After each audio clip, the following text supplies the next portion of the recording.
Hi there. Thank you so much for joining me. My name is Brittany Patterson, and I'm an online health and fitness coach.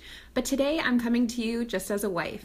This is actually part 3 of my series, How to Win Your Marriage. And today I wanted to talk to you about 3 habits I implemented at the beginning of the year that I feel has really propelled my marriage forward and helped us to get through some really tough times this year. So I want to take you back a few years when I met Chris, my husband, and where I was and how I felt that was not going to be a successful way for our marriage. So a few years ago, before, when I met him, I started to notice how negative I was and how I would always see life as the glass half empty. And I would struggle with my self-confidence and self-doubt. And I started to notice how that affected Chris. And I wanted to change that. I wanted to be better for him. I wanted our relationship to work. So I did seek out professional help. I started to do some research on things that I can do for me and for my relationship. And I implemented certain things, and that would last for a little bit, and then I would stop, and I'd implement other things, and then I would stop, and I just wasn't consistent in anything, and therefore I wasn't really working on my issues. So earlier this year, I was super fortunate to receive a book, and that I feel has solidified the habits that I continue to implement on a daily basis. That book is called Jesus Calling, and I got it from my coach, and basically it is a calendar of verses that I need to read, and it goes day by day. So January 1st, there's a scripture I need to read. January 2nd, there's the next one, and so forth. And I feel like that was one of the best books I could receive because I was so inconsistent in everything that I did. The first thing I needed to be consistent with was my faith. So I started with that, and I figured if I'm already reading scripture, I might as well pray for my husband, since I do want our relationship to continue to grow. So I would read that scripture, I'd send a prayer to God about my husband, and that would really vary on a day-to-day basis. If he had told me that morning that he was gonna be working on a bridge, I'd pray for his safety. If we had a rough morning and everything was just super chaotic and busy, I would pray that he would have, a more calming day and he'd feel at peace at work. Whatever that may be. This literally took less than a minute. And as the days and months went on, my morning ritual got a little bit longer because I was able to be consistent with that one thing. So then I started reading the Bible, and I bought a faith-based book, and it just solidified that habit. And I continue to do that on a daily basis.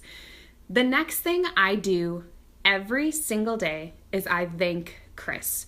For something, it could be something very small, and it could be something huge. For instance, earlier this week, he took out some time from his day to call all the utilities for our new house and switch them over to his name.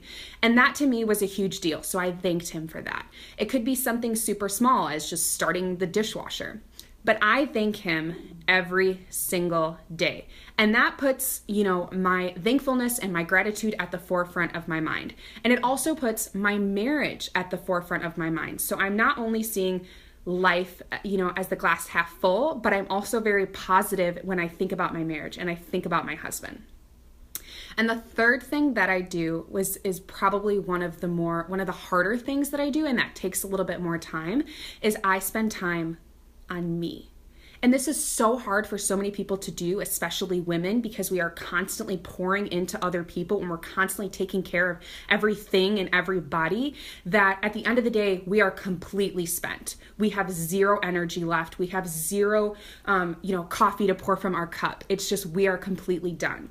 So what I made a promise to myself in my marriage is to take time out for me. And that could be in the form of reading or listening to personal development, working out, or spending an afternoon alone. And the reason I do that is the same reason the flight attendant tells us to put our masks on first before we put them on our spouse or our children.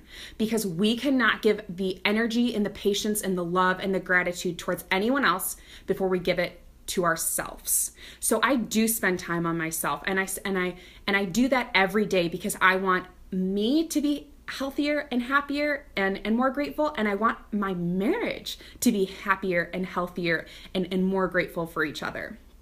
So those are 3 things that I've implemented the last 4.5 months and that I really can't see myself without doing for the rest of my life. Now, I hope this is helpful. I know that it's hard for so many of us to change, what we do on a daily basis, but these 3 seemingly insignificant things has propelled my marriage forward. And I've heard so many times about, Chris and I's relationship and how we seem to be so happy and so put together. And it's because we spend time on our marriage. And I know there's things that he does every day, but I'm not worried about it. I'm just worried about the things that I can do because I'm putting 100% in 100% of the time. Thanks so much for watching. I would love your feedback in the form of comments or private message. I've been really enjoying the feedback. So hope everyone has a great day.